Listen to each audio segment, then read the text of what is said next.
been doing shows as a volunteer for the Raptor Center for 18 years. I don't think she's 18 years old, but my birthday's coming up. She has a great show for us. It has a number of raptors, and there'll be an opportunity to ask questions as well. And I'm just going to turn it right over to Joanne and have fun. Thank you. Come on. All right, good girl. Okay. I know, isn't she pretty? Until she bites me. Okay. So, I'm going to start over here and let you guys take a look at her.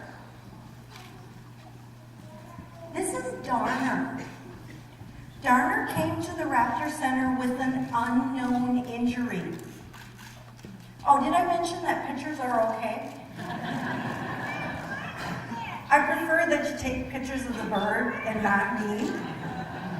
I've seen pictures of me and my mouth's always open, so, all right? So Darner came into the Raptor Center. She had some type of a collision, all right? She cannot vocalize. Has anybody heard a kestrel call? Anybody heard them vocalize before? They're really loud. Darner can't do that. We don't know what happened to her. We don't know what she hit, but she's blind in her right eye. Hello. Yoo-hoo. Is there something up there? Okay, thank you. So Darner came into the Raptor Center with that injury, and there's nothing we could do. She doesn't fly well enough to be out in the wild.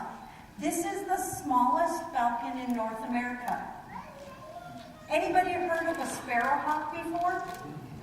There actually is a hawk over in England, which is a hawk, it's not a falcon, which looks very similar to this bird.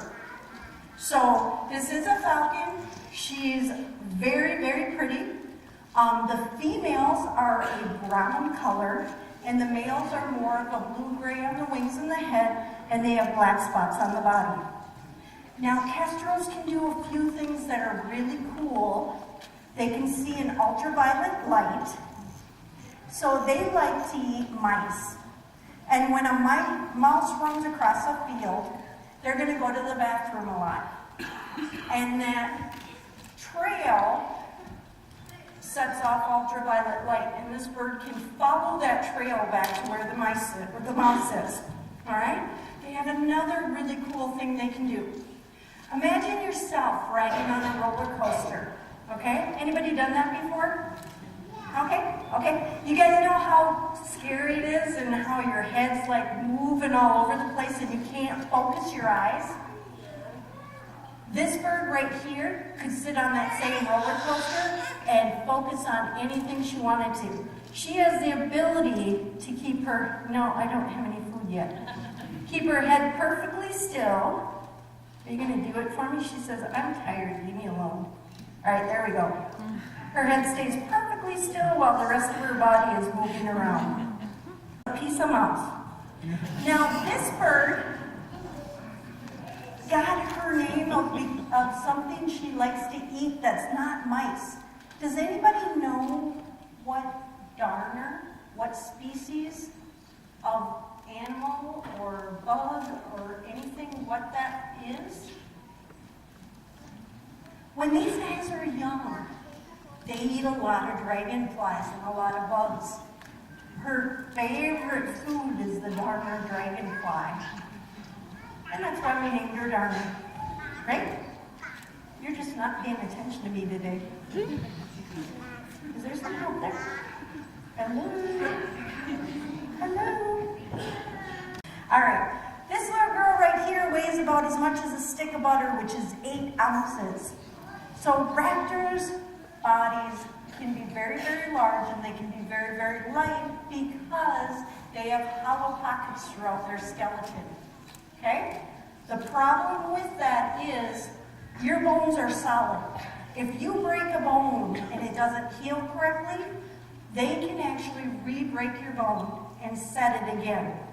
With these guys, because of all those empty hollow pockets, we would end up doing more damage. So if they come in and their wing injury is already healed, there's nothing we can do, all right? If it's fresh, we can do everything that you could do with a human bone. So we do the exact same thing. If anybody has ever broken a bone and they've had like a metal fixator put on to keep it straight, or the things that you move your fingers with, we can do that for the birds. And I'm going to show you the cousin of Darner. Does anybody know what bird would be a cousin to the American kestrel? How about you right there? I don't know where John went, but kid in the orange vest, really loud. A peregrine falcon, you're absolutely right. Fastest animal in the world. And I'm not kidding. A peregrine falcon has been clocked at over 100 miles an hour in regular sustained flight. In a dive, you can double that. So 200 miles an hour when they're flying down after their food. Here we go. All right. Okay, get over here. Oh, there you go. So, this is Juno. Juno is a female peregrine falcon. Now, I told you that the kestrel, we can tell the male from the female by the color. Does anybody know how I know this is a female? Say it louder, whoever just said that.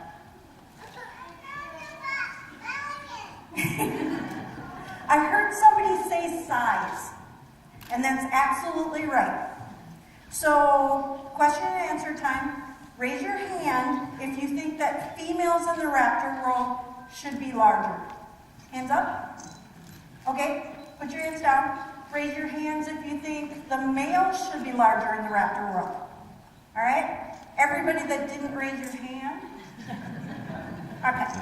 So females are larger in the raptor world. Sharing those duties, but, you know, might make sense that they're bigger, you know, because a lot of them can have 3 chicks. When you get into some of the owl species, they can have 8 or 9. So mom's got to be big to take care of all those chicks, right? Now dad, or the male, if he's smaller, he can do a lot of duties of bringing back the bacon, right? Well, not really bacon, but he'll bring back the food for him. So he's going to do a lot of hunting. He's going to be going back and forth continually to find food. No, not yet. Not yet. So peregrine falcons were on the endangered species list. And as a matter of fact, they were so endangered that we almost lost them for good. All right, their numbers were so depleted that if you went west of the Mississippi in about the early 70s, you probably wouldn't find any. We found out what was causing this. It was DDT, which is a chemical we use to kill bugs on our crops. Unfortunately, we kind of didn't know what the effect was of that DDT because it started getting into the food chain. So bugs were getting killed, but guess what? If you kill a bug, that's food for something else, right? So something else was eating that, and then something else ate that, and then the birds were getting that in their system, and it was working its way up to the peregrines because peregrines eat other birds. You know, really hard, and calcium does that. So if the birds had a calcium deficiency, when they were sitting on their eggs, they were crushing them. If you took a regular store-bought chicken egg and you start stacking weight on it, okay, and you crush that same egg, and think about this, a peregrine falcon's egg should be stronger, along with a bald eagle's egg, because they have the same problem. So how much weight do you think it would take to crush a regular chicken egg from the store? What do you think? How many pounds? 10? Somebody else say something. 200? That's a little bit much. 90. Yes. 1 pound? It's more than that. 90. How many? 90. 90? Yep. It's about 90 pounds. And you can do it with less. It can be anywhere from maybe 60 to 90 pounds. going in that range, because sometimes you may have weaker eggs. But think about that. This bird only weighs 2.5 pounds, and she was sitting on her eggs and crushing them. What do you think? Their mom and dad. Nope, the mom and dad didn't eat them. Hope not. But these guys were actually having a problem with another type of raptor. Does anybody? Perfect opportunity. They were getting some food introduced right around where they were. So, you know what they did? They're like, obviously she doesn't have affection for a great horned owl. Okay, so we took them back in and said, you know what? We need to put them someplace where they'll be safe and they'll have a good food source. So we started thinking, what do these guys like to eat? Other birds. Okay? So we started putting them on where other birds would be because they like to eat pigeons. Where do pigeons like to live? Cities. Under bridges. Around power plants, on smokestacks. Any place that there were pigeons, we started putting these birds in. Alright? And they're very, very territorial. So they will defend their territory against even other peregrines. So we were able to reintroduce these guys and get them back.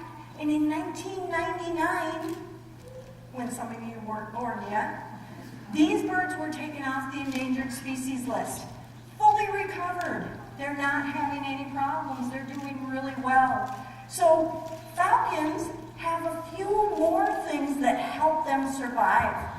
All right? It's hard to notice it on the kestrel, but if you look at her, she has mallard stripes going down underneath her eyes to help her balance. So she's like a bullet when she's going after something.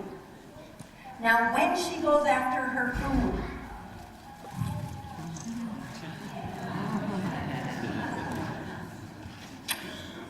she will take her toes and she will grab that food. Because she's not going to hit her prey head first because she'd kill herself.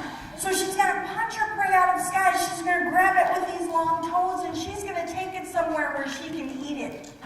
Now, if the prey's not dead and it's just stunned, she has a toenail tooth on each side of her beak. All falcons have this.